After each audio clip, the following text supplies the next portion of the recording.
पंढरपुरात पोहोचल्यावर प्रथम दर्शन चंद्रभागा नदीचं घेतलं. तर म्हणतात की चंद्रभागा नदीचं आणि भक्त पुंडलिकाचं दर्शन घेतल्याशिवाय माऊलीचं दर्शन पूर्ण होत नाही. भरपूर लोक चंद्रभागेच्या खूप आतमध्ये जाऊन आंघोळ करतात, डुबक्या लावतात, पण मला काही ते शक्य नव्हतं. त्यामुळे हातपाय धुवूनच मी माझी तिथे चंद्रभागेची आंघोळ पूर्ण केली.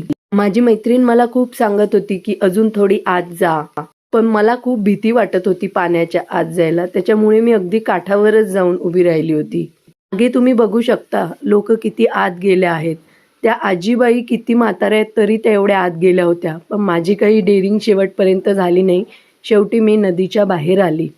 इथे मी माझ्या चंद्रभागेचं दर्शन पूर्ण केलं. त्यानंतर मी गेली भक्त पुंडलिकाच्या मंदिराजवळ. तर पुंडलिकाचं दर्शन घेतल्यानंतर त्यानंतर मी गेली माऊलीच्या दर्शनाला. आषाढी वारी असल्यामुळे स्पर्श तर जमलं नाही, पण मुखदर्शन मात्र मी घेतलंच.